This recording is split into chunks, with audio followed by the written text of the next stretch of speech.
All right, and ready. So from 28 cars left outside to rot to all of them being stolen, one of them owned or at least driven by both, rumor has it, Charles Manson and Sharon Tate. Yes. One of them and winning. Brian Wilson. Brian Wilson. Who owned it? One of them winning the 1950 Mille Miglia. I mean, this collection is insane, but not only do we have the story, but my dad dug up the photos. So we get to show you this insane collection. You don't have to leave it to imagination anymore. So I want to start. And we have more after this. Yeah, we'll have more. It's endless. Yeah, we've been going through old files, so there's going to be lots of fun barn find stuff. But let's start with going through the photos of the exterior of the house and basically just the experience you had before even seeing all the tens of millions of dollars worth of cars buried in a barn. Just the outside walking up, your feeling. Well, I'd known John since the 1970s. Every once in a while he'd show up at a Ferrari Club meeting, or he and I would talk. I had driven out to his first house, which was someplace around Pomona, and he had all the cars there. So I was familiar with the cars. Then he moved to Riverside, probably in the 80s. And so I went out to see him in probably the early mid-90s. And I was kind of stunned at what I saw. Well, the ranch house in Riverside was above the Riverside Raceway, which old people will know and anybody under 50 won't know.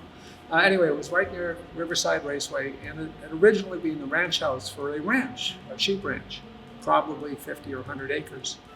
So it was a ranch house with a big barn and a swimming pool that probably dated back to the early 1900s, and it had just gone absolutely totally to hell.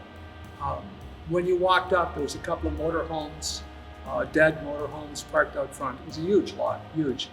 And it was a circular driveway. And from the photos, it looks like it's so overgrown you can't even see the driveway. You could see the driveway going in, but you couldn't see the driveway once it was near the house. On one side, you could look through, and there was all kinds of sheds. So there was a house and fence on both sides. On the right side, you'd look through and you'd see a bunch of sheds, which were work sheds, tool sheds. On the left side was a swimming pool, and the swimming pool had some rather disgusting water in it, and was basically a penicillin vat. It was just disgusting. If you fell in there, you'd think you'd die. It was covered in green slime. It was just disgusting. And there was a Doberman Pinscher that patrolled the grounds, and it never barked and it never growled. It just came and looked at you. And if you'd walk to the other side, it would run around. It was kind of spooky. You couldn't knock on the front door because, well, the living room was packed to the ceiling with newspapers and boxes and so forth. So you couldn't even get into the living room. And if you managed to get through the door, you couldn't make it through because it was packed to the ceiling. It was a hoarder, a classic, massive hoarder. So it turns out the Doberman wasn't nasty at all. It just looked nasty.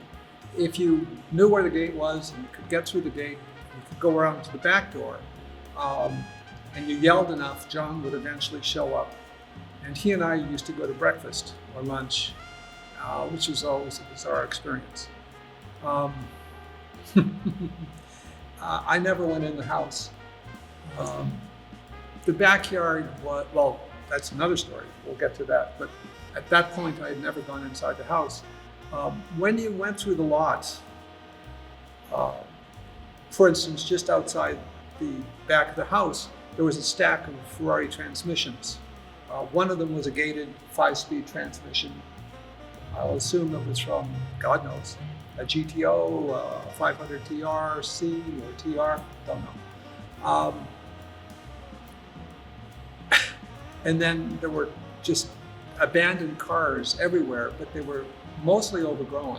There were trees. There's the photo of the Porsche, and you said that one owner had 300,000 miles because he used to daily drive it. John lived in Riverside and worked in Torrance and drove from Riverside to Torrance every morning at about 4 o'clock. He'd sleep in the parking lot for a few hours until work started. He'd work, and then he'd try and work overtime to beat traffic and then go home. So I don't know what that is, 75, 100 miles a day? Huh. I mean, brutal. And at the time, his mother lived in near Seattle, and he would, on Friday, leave work, drive nonstop to Seattle, spend Sunday with his mother, and then Sunday night drive all the way back to work so he could wake up in the morning in the parking lot. His cars had so many miles. So the 911S, he had bought it new, and it had about 300,000 And all the miles. cars he had bought at some point. Yeah, he owned And them all. he drove them all at some point? Yes, like the Miura for a while was his daily driver until the carbs caught fire. 275. So basically, whenever something broke, he parked it And bought another one. And bought another one, and would drive that until it broke. And Yes. they're all Italian or European or sports cars, so they broke. all broke. And there was a whole bunch of American cars. There was a 55 or 56 Chevy Nomad station wagon. There was a Chevy Bel Air, I don't remember, 55, 56, 57. There was all kinds of trucks. There was weird things like an Opel GT that had a fire. Why do you have an Opel GT that had a fire? Anyway, when you finally went in the barn, there was a pathway. The barn was just filled with tractors and tools and hoses and just crap. He never, ever threw anything out. He saved it all. So as you made a path through the barn, you came across, and I don't remember the order, I think you saw, it doesn't matter, there was a 275 GTB, Longnose alloy, Longnose torque tube 6-carb. There was a Miura, a T400. There was a 330 America. There was a Lusso. I don't remember. Those are the main cars. 330 America? Yeah, so you walk in from the photos, there's the Miura, and behind that is the Lusso, the nose sticking out. And then next to that was the 275. And so the Miura today is worth what? In the condition it was in, it would be worth $1 million today. Well, let's just say today, if they were sitting here beautifully restored, so we're just going for the high end. Okay, the 275 Longnose 6-carb torque tube would be worth something in the low 2 millions. You think that story takes away? So, okay, this 275 has quite the story. Yeah. Basically, it was, in our notes, it was sold new to some child actor before it was sold to the Beach Boy. Yeah, I don't remember who the child actor was. I have it in my notes, but I don't remember. It then went to Brian Wilson and the Beach Boys. He lent it to Charles Manson, and at some point apparently it was driven by Sharon Tate. How Sharon Tate, Charles Manson fit into that, I don't know. But I know Manson wrecked it, and so Brian Wilson declared it stolen on his insurance. The bank got wind of that and repoed it. The bank seized it, and they sold it to Ed Niles, who sold it to John Andrews. And when John bought it, it wasn't supposedly a runner and driver, but it really wasn't. And it had been repaired by what I think can kindly be described as the lowest bidder. So it needed help. But it was a Longnose torque tube 6-carb. That's a very special car. That one he never drove. The Miura he commuted in. The 911S he commuted in. The 250 SWB, I don't think he ever drove that to work. Yeah, so you have the Miura, then the Lusso, the 275, then the 330 America. And so let's start adding it up. So right there. 275, say 2.4 restored. Okay. Miura 1.4 restored. 330 America 400 restored. Lusso a beautiful restoration today is about 1.8 restored. But like the Miura, the Lusso, for instance, was one of the cars he used to drive up to Seattle to visit his mother and back. And he drove it until the engine just quit. Yeah. And then he put a 327 Chevy in it and drove that till it quit. So the Lusso had the original motor plus the 327. The 330 America had the original motor. The 275 had the original motor. The SWB had the original motor. And then the SWB was an alloy one. No. Yes. Yeah. The SWB was an alloy comp car that had never been raced. So it's worth today restored $8 million. Alloy comp car, no race history. Yeah, it's a good number. You ask 8, 9, and you sell it for 7.5, 8.5. And that's the only one you were able to buy out of there. Not for lack of trying. Correct. But just he was difficult. The one car that was really... Hoarders don't tend to like letting go of their stuff. No. And the one car that was really, really special was the 166. It was the 1950 Mille Miglia winner. He didn't know that. I didn't know it when I went there. But when I saw the serial number, I started doing my homework and I realized, oh my God, this is the missing 1950 Mille Miglia winner. Whoa. So, and that today is north of 10 million. Oh yeah. A Mille Miglia winner? Yeah. It was a 166 that was updated by the factory to a 195 before it was delivered to, I think, the Marzotto brothers. It had a pretty substantial race history. I don't remember what it was off the top of my head other than winning Mille Miglia. Mm-hmm. So the quick story is I went out there often to see him. To say that he was secretive is a staggering understatement. We finally agreed to buy the 250 SWB, and it wasn't there. It was at his mother's house, which at the time was in Fontana. So we went to his mother's house, and at his mother's house was the SWB in I guess you'd kindly call it a garage, and it was literally falling down. And his mother was a hoarder. So the backyard was filled with every broken bicycle, every garden hose, all the crap that everybody in the neighborhood had put out for the trash, she'd hoarded. When you went into the mother's house, wow. There was a path from the back door. Again, the living room was filled to the ceiling with old newspapers because she collected newspapers. So you couldn't go into the living room or the second and third bedrooms, but there was a path through the kitchen. So as you went in the kitchen, the kitchen counter and sink area was, it was usable. The kitchen table was relatively clear, and on the kitchen table was a black and white TV, and the black and white TV would cycle so that the picture would go up and up and up and up, and then it'd go around again. So the picture kept cycling. Just watching it was weird. And mother wore basically I think you politely call it a house coat. And she was very, very old and very, very thin and very, very frail. And she had a path from the back door through the kitchen to the bathroom and to her bedroom. In her bedroom, you could get into bed and sleep. So the rest of the house was packed to the ceiling. Like the rest of her room was packed to the ceiling. So the bed was clear, a path to the bathroom, a path to the kitchen, and that's it. She unfortunately fell and broke her arm and was hospitalized and died, of course. In the garage out back was the SWB, and the garage was literally falling apart. In the garage in the front of the house was the 195, and he'd actually built a wooden box. 166? It was a 166 that was updated to a 195. So it started as a 166, it was updated by the factory before delivery, and when it won the Mille Miglia, it was a 195. Gets a little confusing. And the serial number is 0026. The SWB was 1849.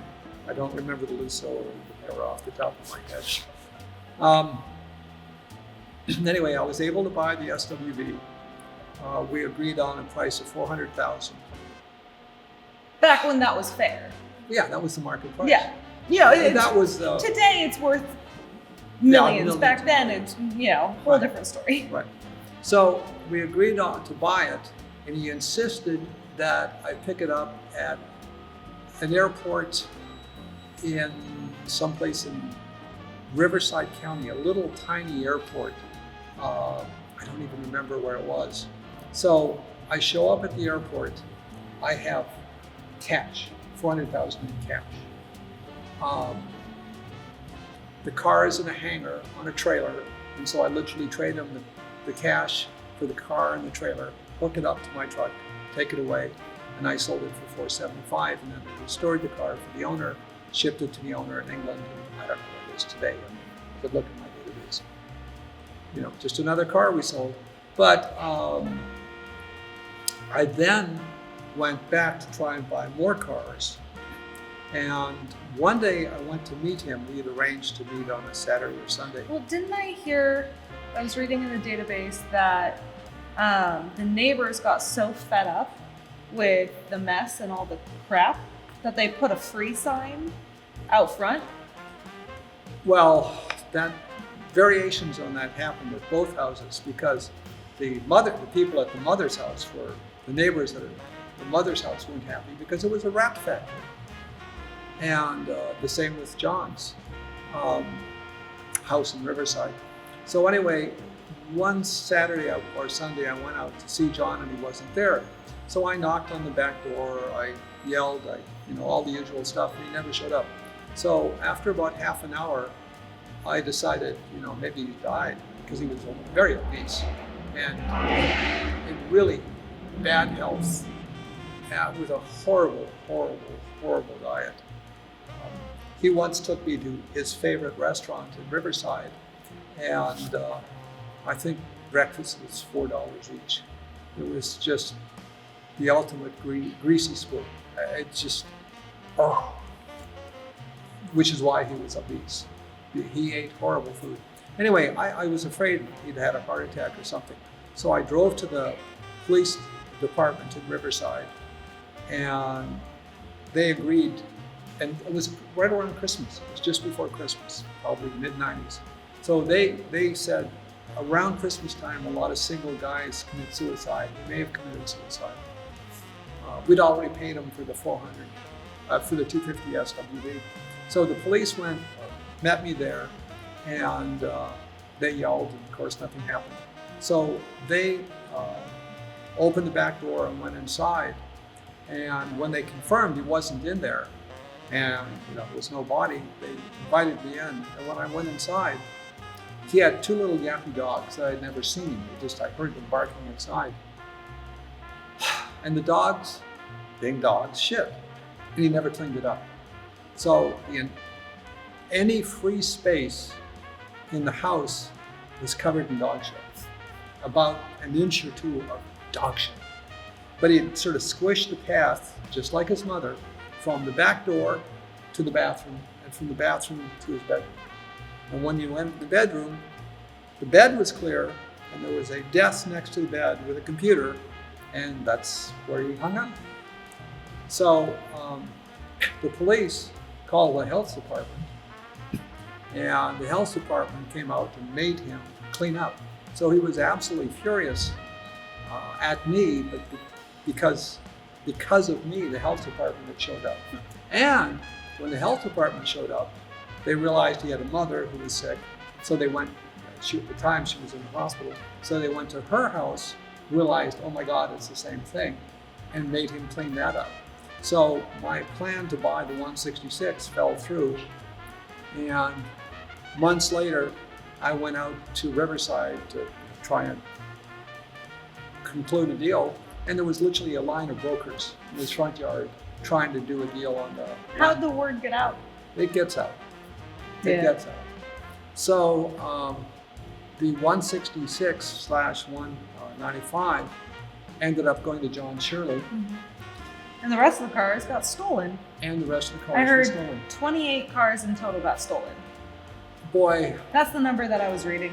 yeah, that sounds about Because all right. this happened in the 90s, so Well, for I instance- was 2 or 3 or 4. Yeah. Like nobody was going to steal the burnt out Opel. No. Nobody was going to steal the old tractors. And I don't remember what they were for pickup trucks, but they were just rusty, nasty old pickup trucks. So, you know, I know what got stolen was the Miura, the 275, the 330, the Lusso, and, you know, probably all the transmissions and other loose parts. I believe they were all shipped to Europe. And what was amazing is that John did very, very little to recover them. You know, I would have gone straight to the police. Oh, yeah. And I would have, you know, immediately, through my connections, I would have known where the cars were. The first time they were offered for sale, I know. But he didn't do anything, and he died of cancer in 1999. So not too many years after. Right. Wow. So, you know, whoever bought the stolen cars magically has a clear title. Yeah. Because John wasn't very good about paperwork either. I don't even remember if there was a title for the SWB. It's too many years. There probably was. Well, the crazy part is this isn't the only story like that. And the good news is we have been digging through old files and finding more photos. So we plan on doing a lot more videos just like this with photos. Because it's one thing to talk about these crazy collections, but it's hard to actually imagine, you know, these cars in this scenario. So I hope you guys enjoyed, and we'll try and do a bunch more of these very soon.